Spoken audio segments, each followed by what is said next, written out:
press the bell icon on the YouTube app and never miss.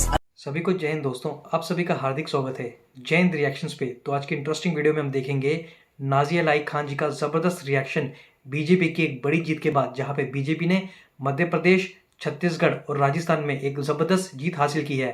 उसी पे हम देखेंगे सुप्रीम कोर्ट की लॉयर का बहुत ही दमदार रिएक्शन। तो ये वीडियो काफी ज्यादा इंटरेस्टिंग होगी, इसे अंत तक देखें और चैनल पे नए हैं तो चैनल को सब्सक्राइब कर दें ताकि हम आपके लिए लेटेस्ट और इंटरेस्टिंग वीडियोस लाते रहें।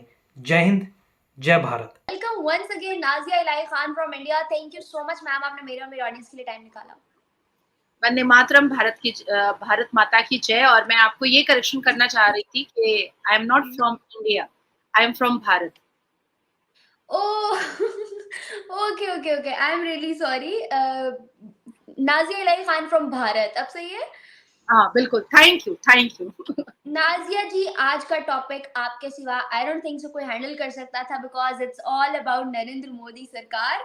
बीजेपी पार्टी जो है 3 बड़ी स्टेट से इलेक्शन जीत चुकी है, जो कि बहुत आगे बड़ा इम्पैक्ट और पॉजिटिव इम्पैक्ट डालने वाला है फॉरेन पॉलिसी पे और overall world affair, world relations पे और नन अदर देन इंडिया पे भी। क्या राय रखते हैं आप, क्या कहेंगे इस पे?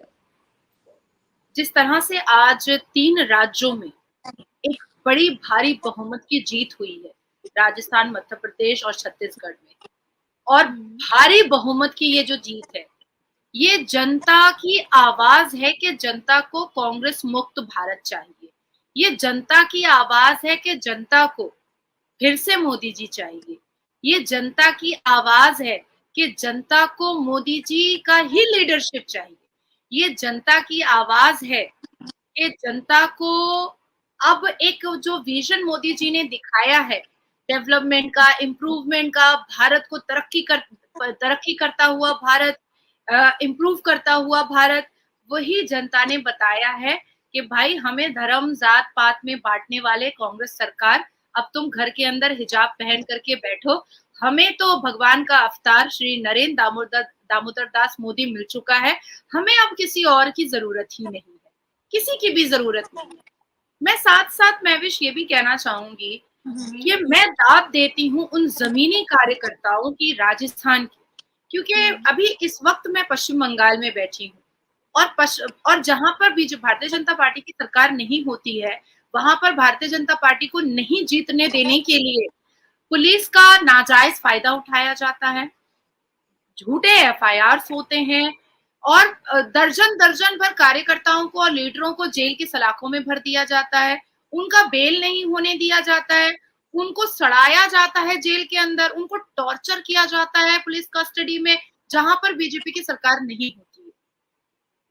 तो राजस्थान में बीजेपी की सरकार पहले नहीं थी, तो मैं राजस्थान के भारतीय जनता पार्टी के जमीनी कार्यकर्ताओं को मैं शीश झुका करके, मैं उनका हाथ जोड़ करके नमन करती हूँ, क्योंकि मैं जानती हूँ कि जिस स्टेट में भारतीय जनता पार्टी की सरकार नहीं होती है, वहां पर कार्यकर्ताओं को कितनी बुरी तरीके से डिफेम किया जाता है, मलाइन किया जाता है, उनके साथ बहुत बुरा सुलूक किया जाता है और कानून को हाथ में लेकर के पुलिस को पपेट बना करके कार्यकर्ताओं के हड्डियां तोड़ी जाती हैं। ये मैंने अपनी आंखों से देखा हुआ है, ये मेरा अपना खुद का प्रैक्टिकल एक्सपीरियंस है, मैंने देखा है ऐसा होते हुए, जिसमें ना महिला देखी जाती है, ना पुरुष देखा जाता है, ना जवान देखे जाते हैं, ना बच्चे देखे जाते हैं, बस सिर्फ पुलिस को मिसयूज किया जाता है। जिस राज्य में भारतीय जनता पार्टी की सरकार नहीं होती है, लेकिन भारतीय जनता पार्टी के कार्यकर्ता होते हैं और वो चाहते हैं कि इस राज्य में भी भारतीय जनता पार्टी की सरकार आए,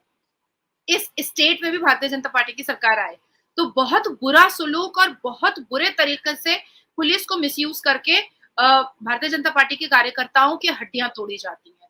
तो मैंने ये बंगाल में भी देखा है, मैंने ये और भी बहुत सारे स्टेट में मैं काम करने के लिए जब गई हूँ तो मैंने वहां भी देखा है। तो राजस्थान में क्योंकि अशोक गहलोत की सरकार थी, तो वहां पर जिस हिसाब से बलात्कार हो रहे थे, जिस हिसाब से राजस्थान में अजमेर शरीफ को कोठा और चकला बनाया गया, मजार को, जिस हिसाब से वहां के जितने भी मुसलमान हैं उन्होंने बहु बेटियों को अपने बिस्तर का सामान समझ के रखा हुआ था, यहाँ तक के कांग्रेस के नेता ने विधानसभा के अंदर ये कह दिया था कि राजस्थान में बलात्कार इसलिए ज्यादा होता है क्योंकि यहाँ पर मर्द ज्यादा रहते हैं। इतनी गंदी और बेहुदा बातें कांग्रेस के एमएलएस बोलते थे विधानसभा के अंदर। और तब हम लोग बार बार कहते थे, जब भी वहां पर हम स्पीच देने जाते थे या मीडिया के माध्यम से जब वहां से राजस्थान से बलात्कार के केसेस आते थे, तो हम लोग कहते थे कि इस बार राजस्थान की बेटियों को तय करना पड़ेगा कि उनको कैसी सरकार चाहिए। और सिर्फ विवाहित बेटियां, माएं और बहनें और बेटियां नहीं, जिन बेटियों की शादी नहीं हुई है उनको भी तय करना पड़ेगा अगर वो वोट देने के काबिल है, क्योंकि कल को उनकी शादी होगी, उनके पेट से भी बेटी पैदा हो सकती है। तो अगर ये कांग्रेस की सरकार रह गई और ये अशोक गहलोत रह गया तो कुछ भी हो सकता है। मतलब 6 साल की बच्ची का बलात्कार हो रहा था, अजमेर शरीफ मजार के अंदर बलात्कार हो रहा था, न्यूड फोटोशूट हो रहा था, 9 साल की बच्ची का बलात्कार हो रहा था, 5 साल की बच्ची का बलात्कार करके उसको कोयले के भट्टी में जला दिया जा रहा था।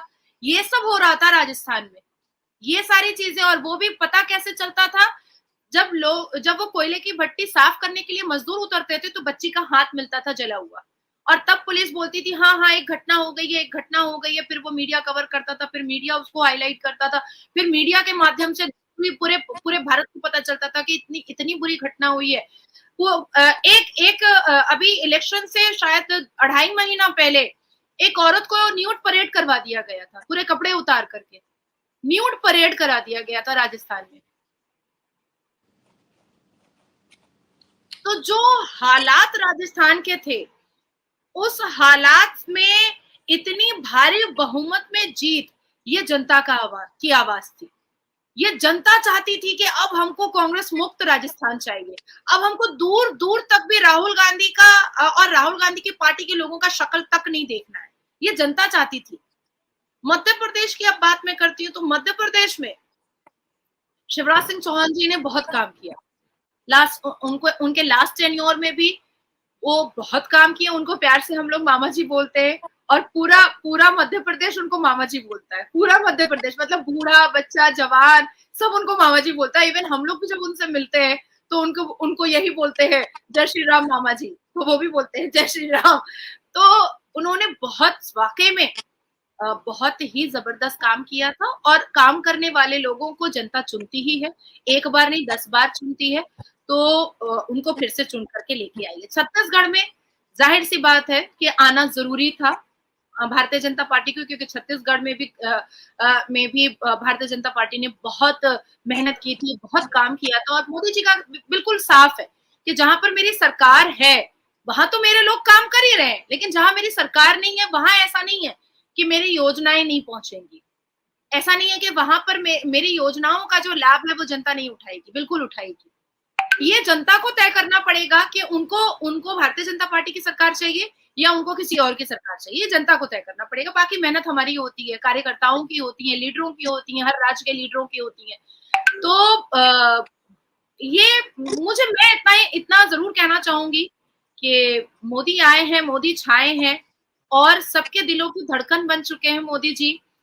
और एक चीज और है कि इस 4 राज्यों में इलेक्शन के दौरान जिस तरह से कांग्रेस पार्टी और बाकी जो अलायंस पार्टी जो राहुल गांधी के साथ मिली थी, उन्होंने जिस तरह से सनातन धर्म को मलाइन किया था, डिफेम किया था, सनातन धर्म को डेंगू मलेरिया बोला था, तो शायद इतिहास के पन्नों को थोड़ा सा राहुल गांधी जी को खोलना चाहिए था कि जिस कंट्री ने और जिस व्यक्ति ने सनातन धर्म को मलाइन किया है, वो व्यक्ति और वो कंट्री कभी भी आबाद नहीं रहा है।